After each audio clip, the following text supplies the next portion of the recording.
Hello, this video is about 3 tips for using your cheap action camera. So let's say that you purchased a cheap action camera. Let's just say that cheap means $60 or less. Actually, it doesn't even matter. But I have a lot of cheap action cameras. I have around 12. This being one of them. This is not my favorite, but I decided to think of 3 things, maybe pieces of advice I can give to someone who maybe hasn't had a cheap action camera before. If you have cheap action cameras, please feel free to exit the video, as you probably have a lot more experience than I do. But if not, or even if you do, maybe hopefully some of this will be helpful. So let's just start the video. First thing I would say is that if you would like to make a time-lapse video, or even if you're just filming something, you want the camera to be still, it's not a bad idea just to keep the camera in the underwater housing, right? The underwater housing is an accessory that's included with pretty much all action cameras, cheap, even the cheap ones. They'll have this underwater housing which protects it from dirt, dust, water, elements, really. But that doesn't mean that you have to have it on, that you should only have it if you're going to film underwater. Actually, quite the contrary. There is a piece of plastic over the lens, over the actual camera, but the quality is still very good. You won't really see a decrease in the quality. So, of course, the audio will be a little bit muffled because you got the plastic case over it. But if you want the camera to be still, it does provide stabilization. See this bottom part here? You can just adjust it. If you put the camera on a surface, it's actually going to stay quite still, and it's going to be protected from the elements, protected from the weather, dust, anything like that. So as long as it's clean over here and it's not dirty on the underwater housing, really it's a good idea to have it in the housing if you want it just to be still, and if you don't want it to get dirty or anything like that, any rain, and just to put it on a surface like that so it'll just stay still if you just want to have it sitting on something. And also, if you're holding it with the underwater housing on, it's actually quite easy to hold it and then just to point it, just to film with it, as opposed to just holding the little box itself, holding the camera. So instead of holding just, did I break it? Hopefully not. Instead of holding just the camera while you're filming, you can actually have it in the underwater housing, and it's kind of very easy to hold with one hand and to stabilize it while you are holding it, because you can hold onto the bottom piece over here like this with your hand. So very easy to just film with it, holding it in a kind of in a stable way, because you can hold onto the bottom. So it's actually kind of cool if whether or not you're just having the camera sit still or you are holding the camera, it provides some good support here. It's just easier to hold. So that's the thing. You can have it in the underwater housing and there's really no decrease in quality, just a decrease in the clarity of the audio. Second thing I would say, the second tip for using a cheap action camera, second piece of advice I would give is don't necessarily choose the highest resolution setting, especially for a cheap camera, $50, $60, $40. The highest setting doesn't necessarily mean it's the best one, especially if we're talking about, whoa, it's 4K, it's marketing, it's really mostly marketing. It might be interpolated, whatever they call it, upscaled. It doesn't really mean it's the best quality or the smoothest video. So you might see just what kind of other video settings there are. Make lots of test videos and figure out what is the best combination for you, what resolution, number of frames is the best for you in terms of smooth video and good quality. Can you actually see is there detail? So what I mean by that is look at the various settings that you have and just pick one and make a test video, and then change your setting, make another test video, and just figure out which one you like best. And don't just think about, oh, well, if the camera goes all the way up to 4K, according to the box, then we really have to use the 4K resolution. It's not always the best, not always the smoothest one. So don't be afraid to just go down a few settings, like 1080p, 16 frames per second, great.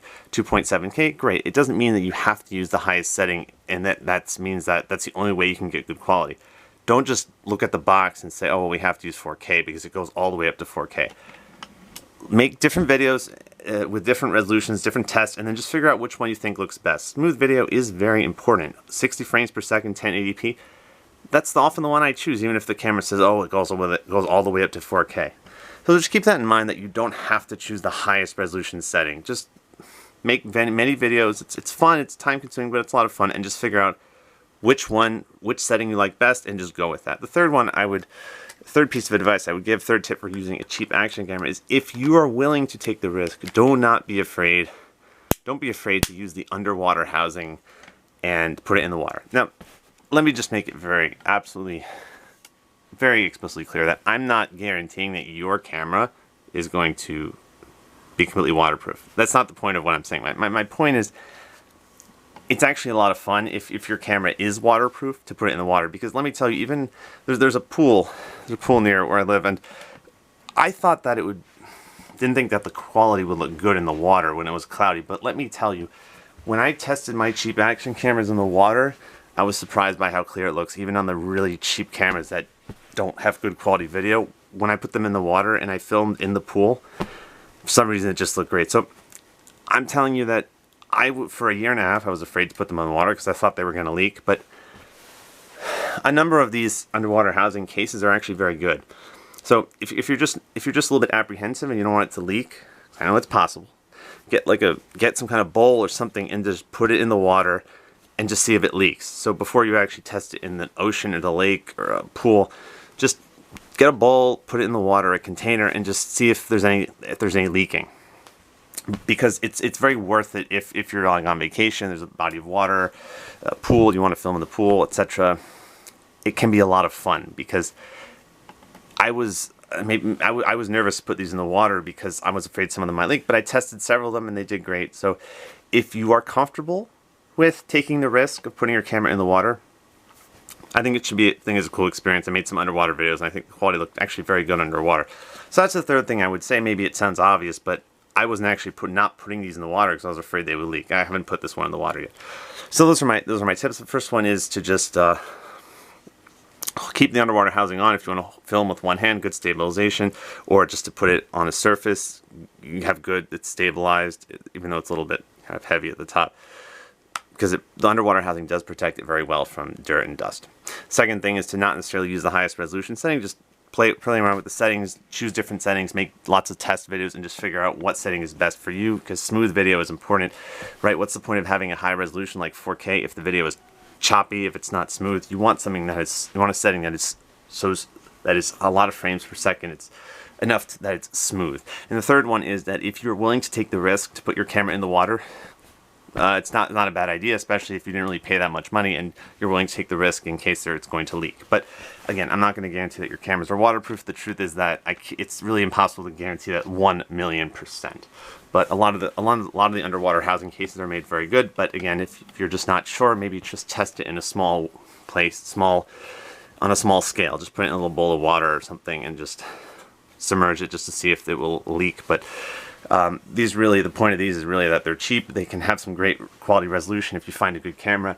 And of course they are waterproof if the underwater housing is good. Thanks for watching this video. 3 tips for using your cheap action camera. Don't forget, if you want to go on Amazon, there's many results, but please do your research before you buy anything. I'm not going to recommend something to you when I make these videos. I'm only saying when I make these reviews of these specific cameras, I'm just saying that please understand that everything I say is my own opinion, and please watch reviews, look at sample footage, because if you don't want to be surprised, just know what you're buying, look at sample footage that other people have recorded so you know kind of a general idea of what the quality is going to be like.